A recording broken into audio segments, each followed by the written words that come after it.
Do you think there's something in the idea that the kind of person, in general, of course, who wants to become or has aspirations to be a politician, a human rights lawyer at the UN, a journalist, might be something of a box ticker?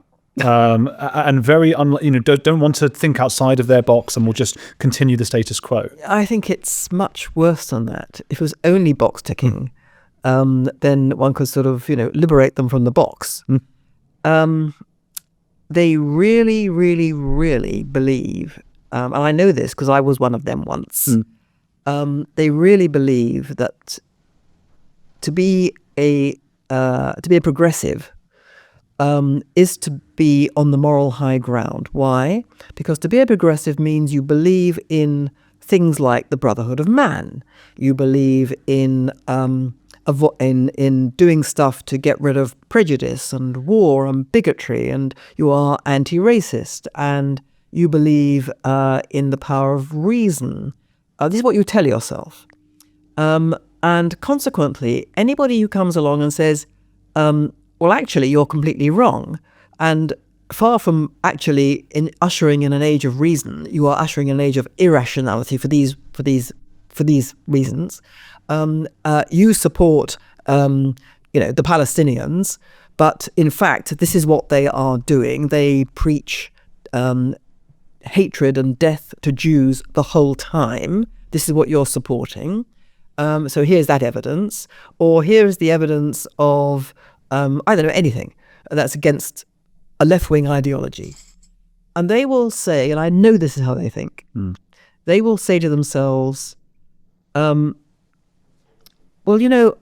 may say to themselves, I kind of thought that a bit because I can see this evidence. And I thought, can that be true? And then I realized that it's coming from people who are on the right, and therefore it cannot be true, because anybody who's on the right is against human flourishing, is a really bad person. They are not for the betterment of humanity. They're selfish. They are hidebound. They are reactionary. They are uneducated, whatever it is. And they're saying this.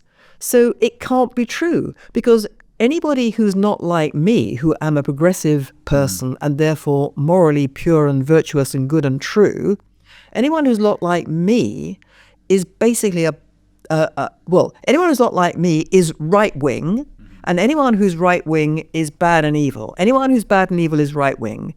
Anyone who's right-wing is bad and evil. And that's how it works. So you can't get through.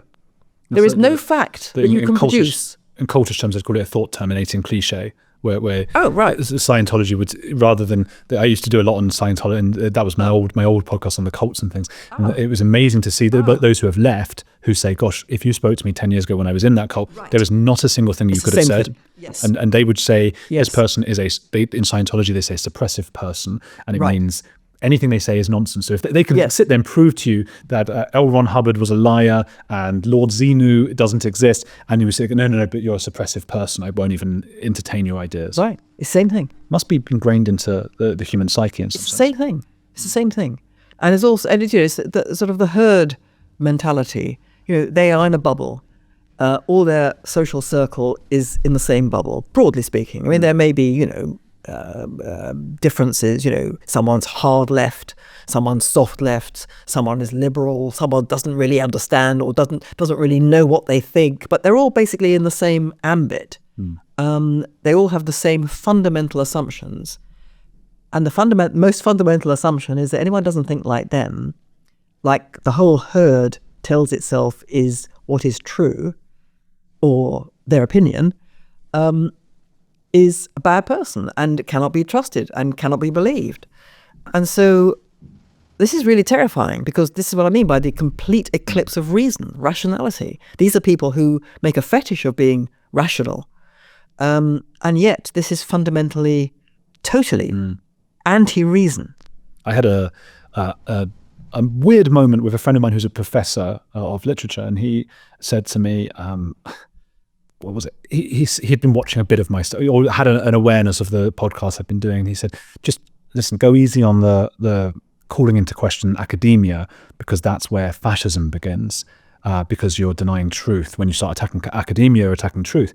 And I thought he was actually, even though he was a little bit more on the woke side than me, and I respect him a lot, I thought he was joking and sort of cosplaying at being one of these, oh, everything's fascist. But I said, but surely, academia has done all it can over the last 20, 30 years to dismantle truth. So that's why I'm attacking academia. Correct. How frustrating is that? We can't get through to these people. Correct. They write articles and essays, dissertations about truth not being real, and then have a go at us if we criticize because we're attacking truth. Yes. Oh my God.